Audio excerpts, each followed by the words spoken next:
Hi, everyone. So we have been reviewing vocabulary words as well as grammar, which is comparing adjectives by adding ER.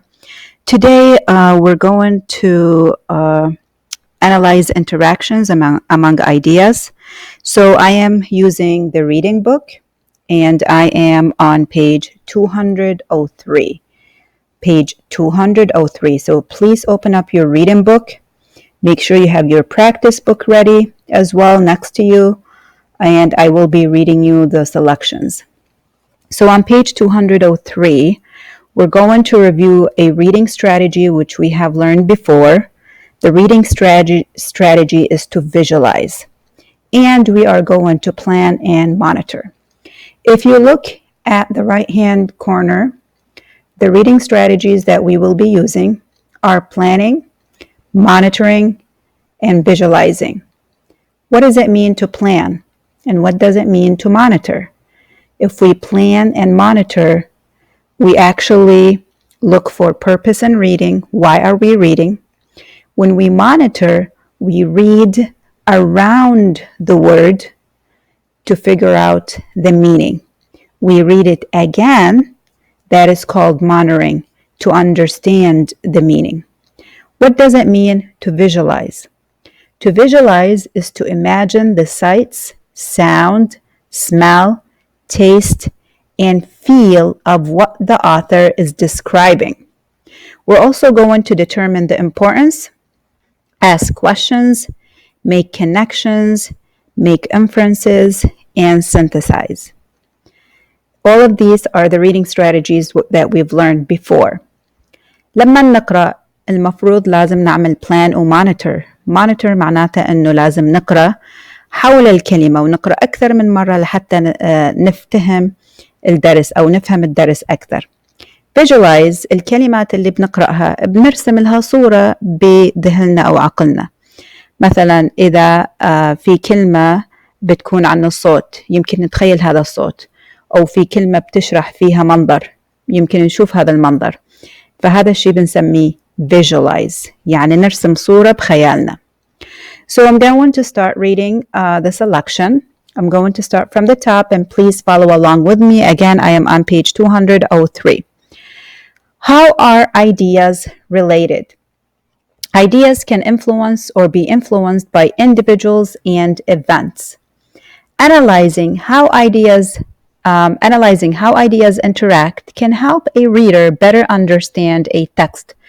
Writers often use cause and effect relationships to show how ideas, individuals, and events are connected. When we use cause and effect, what happens first, what happens as a result. لما الواحد يقرأ دائما يطلع على السبب والنتيجة. Cause هو السبب, effect يعني النتيجة. A cause is the reason an event happens. An idea can cause an event. The effect is the event that happens as a result. Sometimes a cause has more than one effect. نفس الشرح اللي شرحت لكم إياه. الكاز هو السبب والأفكت هي شو بيصير بعد السبب يعني النتيجة. As you read the passage, look for cause and effect relationships. يعني اطلعوا على العلاقة ما بين السبب والنتيجة. The United States has always been a magnet for immigrants. They have come for religious freedoms, for a chance to better their lives and to escape cruel governments.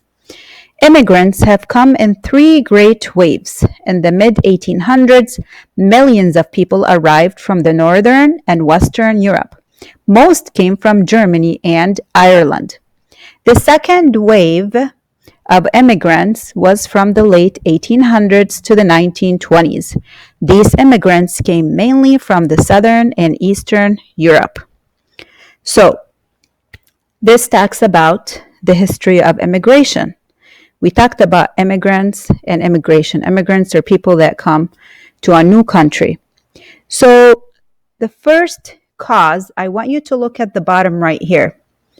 What happened first? What was the cause? Americans offer freedom and a promise for a better life. So America is a country for people to improve their lives. هو أول سبب إنه أمريكا offers freedom، يعني تعطي الحرية promise for a better life، يعني الوعد بحياة أفضل. What is the effect؟ شو هو النتيجة؟ شو هي النتيجة؟ Immigrants came for many reasons. بلشوا المهاجرين يجون على أمريكا لعديد الأسباب، لعدة أسباب. So this is going to be part of the selection that we will be reading. And I want to review the practice together part and then the vocabulary at the bottom of this page. Practice together. Begin a cause and effect chart. A cause and effect chart can help you to connect ideas with individuals and events. Reread the passage above. So you have to read this again. Think about how these important ideas influenced immigration to the United States. Record your observation on the effect, cause and effect chart. So on page, now this is your practice book, okay? On page 88, you're going to have a cause and effect chart. So I'm going to show you the chart on your page. So as you read Immigrants today, complete the cause and effect chart to show how ideas influence individuals and events. And we are analyzing interactions among ideas. So they gave you the first cause. America offers freedom and promises a better life. What was the effect? Immigrants come for many reasons. I want you to continue this chart. This was the first example. So I want you to put another cause and an effect on this side. Another cause and effect as you are reading the story. And I will be reading the story for you so you can be following along with me. The story is actually on page 204. So we're going to focus on reading. This is a social science selection. This is the type of genre, the type of reading that we're doing today. So if you look and follow along with me on page 204, I'm going to expand this. Hopefully you can see it better. A social science textbook gives information about real people, places, and events. It often explains how people and events are influenced by ideas. A social science textbook often uses cause and effect to explain the interaction of ideas. As you read, use information from the graphs and other visuals to help you make mental pictures of the relationships between ideas, individuals, and events. So, social science textbooks explore ideas and tell how those ideas influence the ways that people relate to each other in a community. Articles in social science textbooks often describe these interactions among ideas, individuals, and events using cause and effect. So when you're looking at the graph on this page, this is called a graph. Graphs and charts can help readers visualize the relationship between ideas, individuals, and events. So it helps you see it in your mind.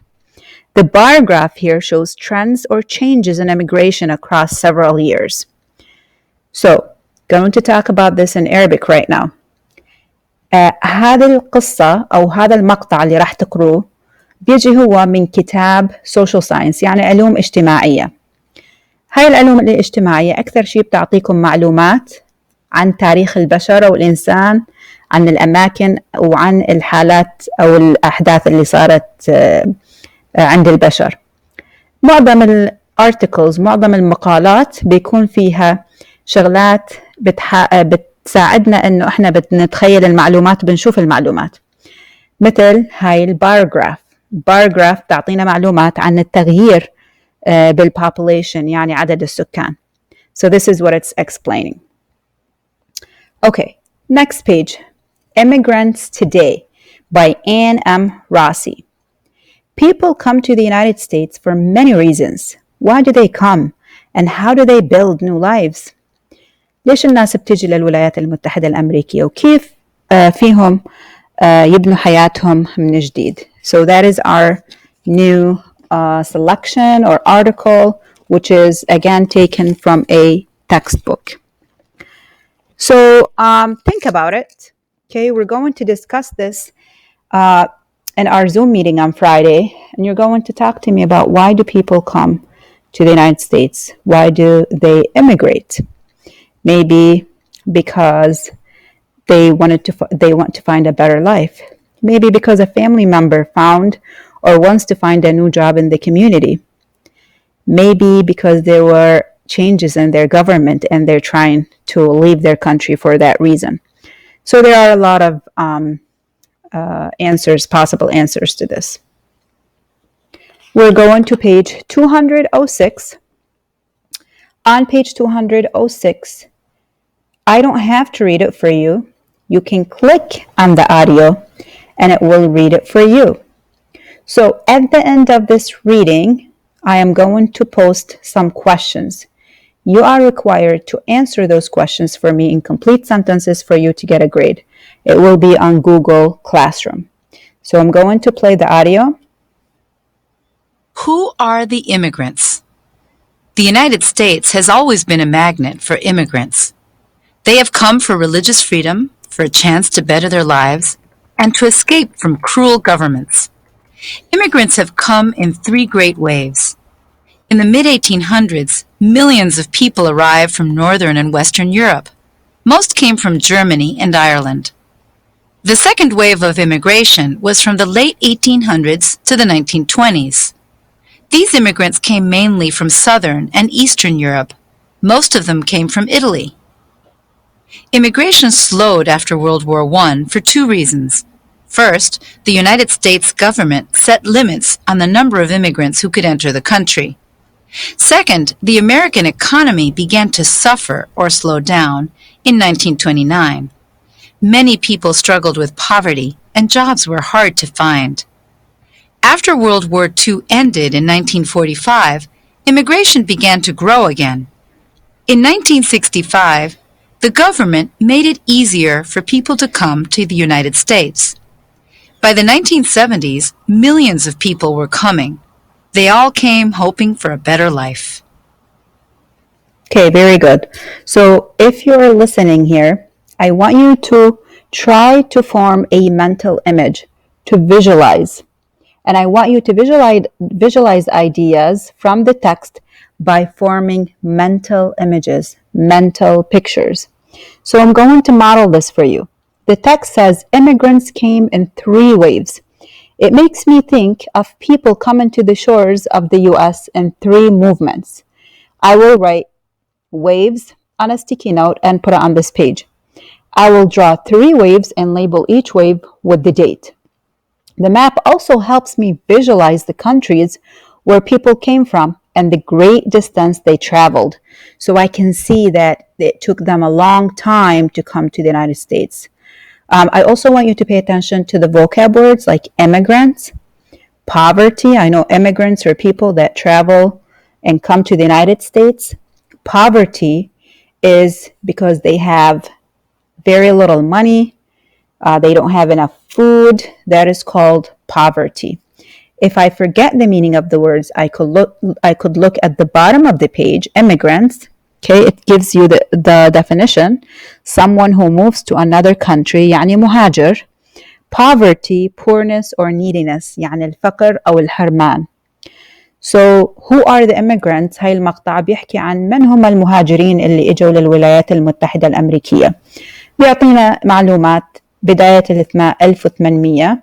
من وين اجوا الناس؟ هم اجوا أكثر شيء من أوروبا، من Germany and Ireland، يعني من ألمانيا وأيرلندا.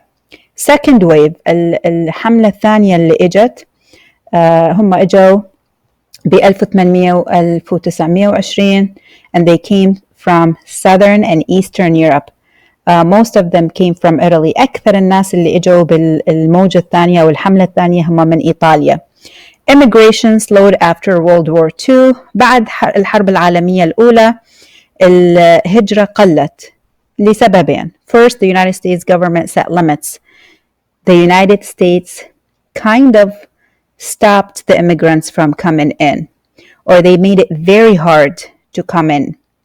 And the second reason is the economy began to suffer. So the American economy, which means employment, jobs, work, it's not doing well. So many people struggled with poverty. A lot of people became poor. So a lot of people did not come to the United States. And then after World War II ended in 1945, immigration began to grow again. More people started coming to the United States. يعني الهجرة زادت ب 1945 لأنه صارت سهولة بقبول المهاجرين إلى الولايات المتحدة الأمريكية. So what I want you guys to do, okay, I need you to continue reading page 207. I want you to look at the questions at the bottom, study the map. 208, you could also listen to the reading if you don't want to read it on your own. 209, continue reading. Try to answer these questions at the bottom because I will assign them to you at the end of the reading. I also want you to finish reading 210, 211, 212, page 213, page 214, 215. And again, you can always listen to the sound, listen to the audio, and look at the definitions at the bottom. And then the lemon story, which is on page 216. You don't have to do this for now, so you have to stop at page 216, which is the lemon story.